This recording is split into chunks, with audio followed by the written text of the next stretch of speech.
Hello, അപ്പം നമ്മുടെ പുതിയൊരു വീഡിയോയിലേക്ക് എല്ലാവർക്കും സ്വാഗതം. നിങ്ങൾ ആദ്യമായിട്ടാണ് ഈ വീഡിയോ കാണണമെങ്കിൽ, നിങ്ങൾക്ക് ഉപകാരപ്പെടാമെന്ന് തോന്നുകയാണെങ്കിൽ തീർച്ചയായിട്ടും ലൈക്ക് ആൻഡ് സബ്സ്ക്രൈബ് നിങ്ങളുടെ ഫ്രണ്ട്സിനും ഇതേപോലെ ഷെയർ ചെയ്ത് കൊടുക്കാം. ചാപ്റ്റർ ഡിസ്കസ് ചെയ്യാം. നമ്മൾ ഇന്ന് ഡിസ്കസ് ചെയ്യാൻ പോകുന്ന ചാപ്റ്റർ 4 ആണ്. ആനിമൽ കിങ്ഡം എന്നാണ്. നമുക്കറിയാം, നമ്മുടെ ചുറ്റും കിങ്ഡം അനിമേലിയ നോക്കിയിട്ടുണ്ടെങ്കിൽ ഒരുപാട് ഡിഫറെൻ്റ് ആയിട്ടുള്ള ആനിമൽസ് നമ്മുടെ ചുറ്റുമുണ്ട്. ഇവർക്ക് പല ഡിഫറൻസസും ഉണ്ട്, അതേപോലെ കോമൺ ഫീച്ചേഴ്സും ഉണ്ട് അല്ലേ. അപ്പൊ ഈ ചാപ്റ്റർ മെയിൻലി ഡിസ്കസ് ചെയ്യുന്ന എന്താണ്, അതിനെ നമ്മുടെ കിങ്ഡം ആനിമേലിയന്റെ ക്ലാസിഫിക്കേഷനും അതുപോലെ എന്തിന്റെ ബേസിലാണ് ഈ ക്ലാസിഫിക്കേഷൻ ചെയ്യുന്നതെന്നാണ്.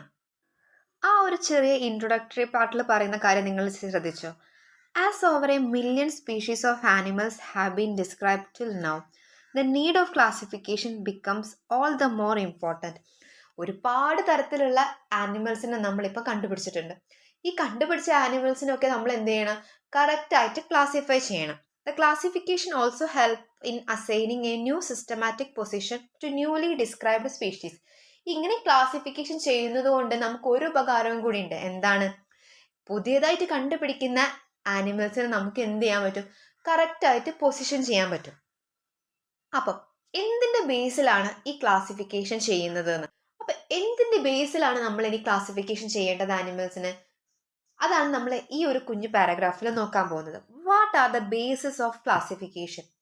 ഈ ആനിമൽസിനെ ക്ലാസിഫൈ ചെയ്യുമ്പോൾ നമ്മൾ എന്തിൻ്റെയൊക്കെ ബേസിലാണ് നമ്മൾ ക്ലാസിഫൈ ചെയ്യേണ്ടത്? അപ്പോൾ നമുക്ക് അറേഞ്ച്മെന്റ് ഓഫ് സെൽസ്, യൂണിസെല്ലുലാർ ആവാം, മൾട്ടി സെല്ലുലാർ ആവാം അല്ലേ. അതുപോലെ ബോഡി സിമെട്രി, നമുക്ക് ഒരു പ്ലെയിനിൽ ഡിവൈഡ് ചെയ്തിട്ടുണ്ടെങ്കിൽ 2 ഈക്വൽ പാർട്സ് ആവാം, അല്ലെങ്കിൽ ഏത് പ്ലെയിനിൽ ഡിവൈഡ് ചെയ്തിട്ടുണ്ടെങ്കിലും ഈക്വൽ പാർട്സ് കിട്ടും. അതുപോലെ പിന്നെ നേച്ചർ ഓഫ് സീലോം എന്ന് വെച്ചിട്ടുണ്ടെങ്കിൽ നമ്മുടെ ആ ബോഡി ക്യാവിറ്റീനെ പറയുന്ന പേരാണ് സീലോം എന്ന്. അതിനെ വെച്ചിട്ട് നമ്മൾക്ക് എന്ത് ചെയ്യാം? ക്ലാസിഫൈ ചെയ്യാം. അതുപോലെ patterns of digestive, circulatory or reproductive systems.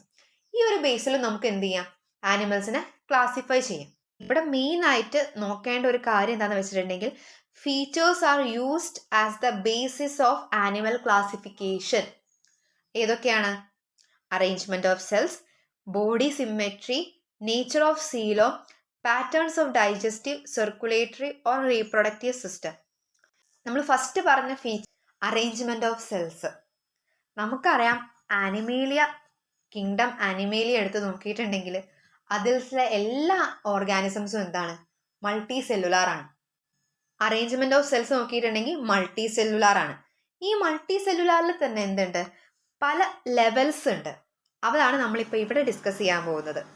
നമ്മൾ കിങ്ഡം അനിമേലിയ നോക്കിയിട്ടുണ്ടെങ്കിൽ അതിലെ മെമ്പേഴ്സ് ഒക്കെ എന്താണ്? മൾട്ടി സെല്ലുലാർ ആണ്. അതുകൊണ്ട് തന്നെ അവരിൽ എന്താണ്? ഒരു simple pattern of organisation of cells ആണ് നമുക്ക് കാണാൻ പറ്റുക. ഈ അനിമേലിയയിലെ ഏറ്റവും സിമ്പിൾ ആയിട്ടുള്ള ഒരു ഓർഗാനിസം ആണ് എന്ത്? സ്പോഞ്ചസ്. ഈ സ്പോഞ്ചസ് എങ്ങനെയാണ് ഫോം ചെയ്തിരിക്കുന്നത്? ജസ്റ്റ് ഒരു ഗ്രൂപ്പ് ഓഫ് സെൽസ് കൂടി ചേർന്ന പോലെയാണ് നമുക്ക് സ്പോഞ്ചസ് കാണാൻ പറ്റുക. ഇതിന് പറയുന്ന പേരാണ് എന്ത്? Cellular level of organisation. ഇവരുടെ ഇടയിൽ എന്തുണ്ടാവും? ചെറുതായിട്ടൊരു ഡിവിഷൻ ഓഫ് ലേബർ ഉണ്ടാവും. സ്പോഞ്ചസ് പറഞ്ഞു സെല്ലുലാർ ലെവൽ ഓഫ് ഓർഗനൈസേഷൻ ആണ്. ജസ്റ്റ് കുറച്ച് സെൽസുകൾ കൂടി ചേർന്ന് കുറച്ച് ആക്ടിവിറ്റീസ് ഒക്കെ നടത്തുന്നു അല്ലേ. പക്ഷെ കുറച്ചും കൂടി വലിയ ഒരു ഗ്രൂപ്പ് ഓഫ് ആനിമൽസ് വരുന്ന ഒരു ഫൈലമാണ് എന്ത്? സീലിൻഡ്രേറ്റ്സ്. ഈ സീലിൻഡ്രേറ്റ്സിൽ ഈ നമ്മളിപ്പോൾ കുറച്ച് ഫങ്ഷൻസ് ചെയ്യുന്ന സെൽസ് എല്ലാം കൂടി ചേർന്നിട്ട് എന്ത് ചെയ്യും? ഒരു ടിഷ്യൂ ലെവൽ ഓഫ് ഓർഗനൈസേഷൻ ആണ് അവിടെ കാണുന്നത്. കുറച്ചും കൂടി ഹയറിലേക്ക് വന്നിട്ടുണ്ടെങ്കിൽ എന്ത് ചെയ്യും? ഈ ടിഷ്യൂസ് ഒക്കെ കൂടി ചേർന്ന് കുറച്ച് ഓർഗൻസ് ആയി മാറി ആ ഓർഗൻസ് ആയിരിക്കും അവിടെ എന്ത് ചെയ്യുന്നത്? ഫങ്ഷൻസ് ചെയ്യുന്നത്. അപ്പൊ ഈ ലെവൽ ഓഫ് ഓർഗനൈസേഷനെ പറയുന്ന പേരാണെന്ത്? Organ level of organisation.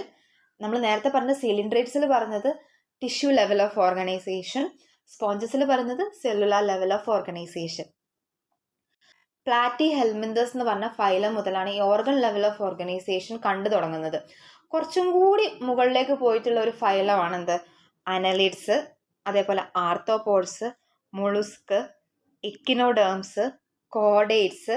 ഇതിലൊക്കെ എന്താ? ഓർഗൻസ് കൂടി ചേർന്നിട്ട് ഒരു ഫങ്ഷണൽ സിസ്റ്റം ആയിട്ടാണ് എന്ത് കാണുന്നത്. ഈ ഫങ്ഷണൽ സിസ്റ്റംസ് ആണ് എന്ത്? ഓരോ ഫിസിയോളജിക്കൽ ആക്ടിവിറ്റീസ് നിയന്ത്രിക്കുന്നത്. ഇതാണ് organ system level of organisation. Phylum Platyhelminthes എടുത്ത് നോക്കിയിട്ടുണ്ടെങ്കിൽ അവിടെ എന്താണ്, ഒരു സിമ്പിൾ ആയിട്ടുള്ള ഡൈജസ്റ്റീവ് സിസ്റ്റമാണ് നമുക്ക് കാണാൻ പറ്റുക.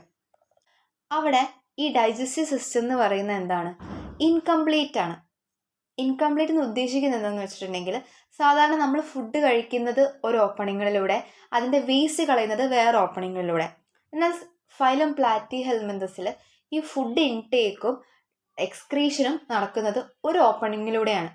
ഇതിനാണ് എന്ത് പറയുന്നത്, ഇൻകംപ്ലീറ്റ് എന്ന് പറയുന്നത്. അപ്പോൾ കംപ്ലീറ്റ് ഡൈജസ്റ്റീവ് സിസ്റ്റം എന്ന് പറയുന്നത് എന്തായിരിക്കും, 2 ഓപ്പണിംഗ് ഉണ്ടാവും, ഒന്ന് മൗത്തും ഒന്ന് ആനസും. അതുപോലെ സർക്കുലേറ്ററി സിസ്റ്റം എടുത്ത് നോക്കിയിട്ടുണ്ടെങ്കിൽ അതും ഇതുപോലെ 2 ടൈപ്പ് ഉണ്ട്. ഓപ്പൺ ടൈപ്പും ഉണ്ട്, ക്ലോസ് ടൈപ്പും ഉണ്ട്. ഈ ഓപ്പൺ ടൈപ്പിൽ നമുക്കറിയാം നമ്മുടെ ശരീരത്തിലൊക്കെ ഈ ബ്ലഡ് പോകുന്നത് എങ്ങനെയാണ്, കാപ്പിലറീസ്, ആർട്ടറീസ്, വെയിൻസ് ഒക്കെ ഉണ്ടല്ലേ, കുഞ്ഞു കുഞ്ഞു ബ്ലഡ് വെസൽസ് ഒക്കെ ഉണ്ട്. പക്ഷേ ഇതൊന്നുമില്ലാതെ ഡയറക്റ്റായിട്ട് ഹാർട്ടിൽ നിന്ന് ഡയറക്റ്റായിട്ട് ടിഷ്യൂലേക്ക് അല്ലെങ്കിൽ സെല്ലിലേക്ക് ബ്ലഡ് പോകുന്നതാണ് എന്ത്, ഓപ്പൺ ടൈപ്പ് സർക്കുലേറ്ററി സിസ്റ്റം എന്ന് പറയുന്നത്. ക്ലോസ് ടൈപ്പ് എന്ന് പറയുമ്പോൾ എന്തായിരിക്കും, അപ്പം blood is circulated through a series of vessels of varying diameter. Arteries, veins, കാപ്പിലറീസിലൊക്കെ പോകുന്നതായിരിക്കും അത്.